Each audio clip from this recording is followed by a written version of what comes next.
Hey gorgeous, it's November.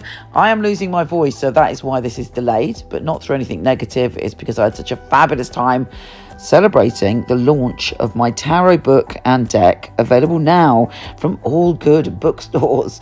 November is a big shift of energy in a positive way, and we can all open our heart to something different. Here's your monthly astrology.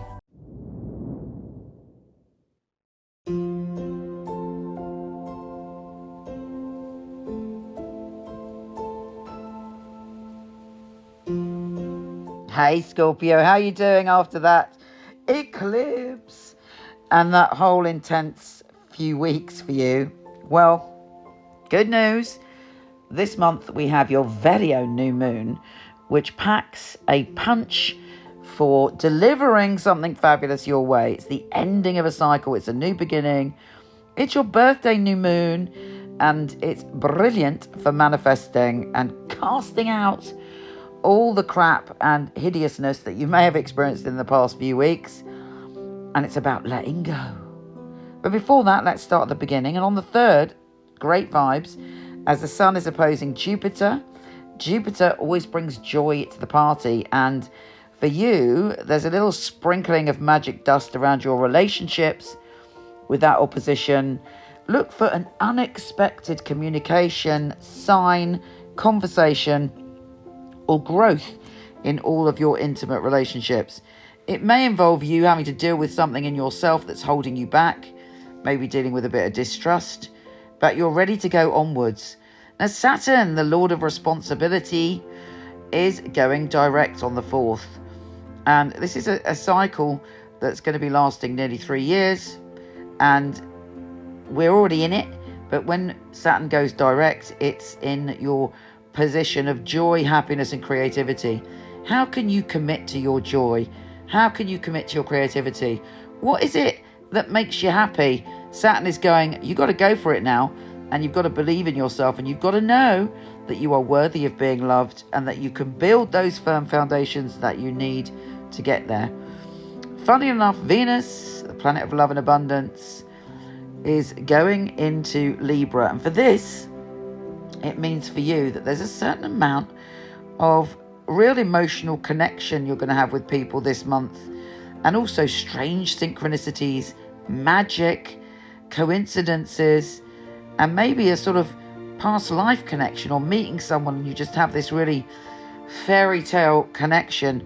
Now, of course, be careful that it's not an illusion, but enjoy the ride of something that's going to take you really deeply into someone else's soul. And with Mercury sextile Pluto on the 9th, generally, do you know what? I think it's going to be a great month for you and bring you all sorts of gifts. But there are a lot of very, very positive changes, unexpected conversations which have a real meaning for you.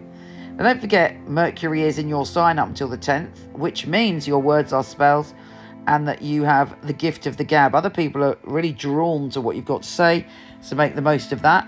And when Mercury goes into Sagittarius, you're able to go, right, okay, I'm now going to build something with an idea and make it a concrete reality. The new moon is on the 13th of November. Make a wish, do some manifesting. Trust your future, and definitely get rid of anything that you no longer consider a useful part of your identity. Anything that, you know, we often label ourselves, we become different people over the years, and this is your chance to let go of something that maybe you held on to as a mask that now you can release to be the real authentic you. You're quite a dreamer this month as well. On the 17th, Mars is trine Neptune and the Sun is trine Neptune, both in your sign.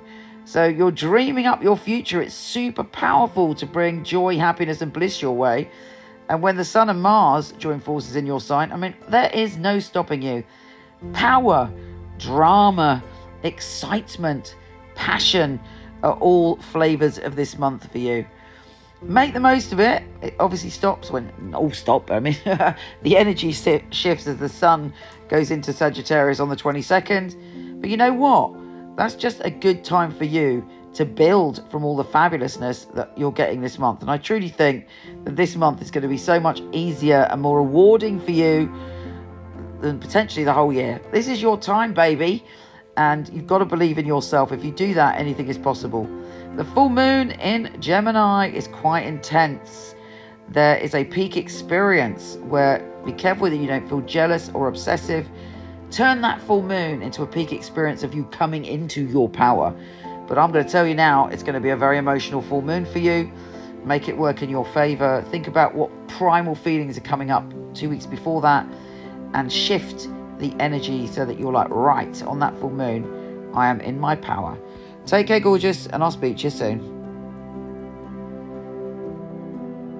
So here is the deck. I love the box. Got some of the tarot heroes on the front that are in my deck, which I'll tell you about later. It is flip top. How fabulous is that? I love that.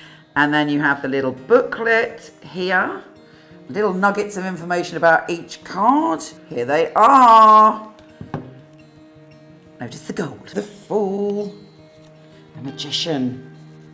The High Priestess, which is so important because it is Pamela Coleman Smith. She was the illustrator of the original Rider-Waite. And I have 3 Lovers cards. The Chariot, Strength, the Hermit, various heroes here. This is Anna May Wong. So I've got this leaflet that comes with the pack. It gives you one line of straight to the point wisdom about it. But this is the book. And I'm so pleased with it because what I aim to do with this deck is to inspire your own psychic ability, but also to empower you and uplift you every day with the message of the card. Let's take a look inside. In it, we've got the meanings and readings. All my knowledge is in this book, all my love and all my heart. I talk to you about my journey, and I talk to you, most importantly, about how to dive in and learn the tarot really quickly, because that's the way I roll. Very easy guide. I talk to you about reversals and how to empower yourself and feel the love of the tarot. And then there's a little space where you can do your readings. And at the back, really importantly, I talk to you about all the card characters, the amazing things they did in the world to inspire us. Just to give you a taster, let's pull a card to see what we've got. Well, that is a great card. The Nine of Cups, the Wish card. The most basic interpretation of the Nine of Cups is that you're being given a massive cosmic yes. This book is my life's work. I've been doing tarot basically from when I was born. It's been a lifelong passion, and you're always learning when it comes to tarot, and I've tried to put everything I know and all the magic and how you can learn quickly. You can get them from Amazon, Barnes & Noble, and potentially order them from your local bookshop and support your local bookshop. These carry my heart and my soul, and I thank you for being on this journey. You inspired me to do it because I wanted to have an inclusive deck. So I thank you for being my inspiration.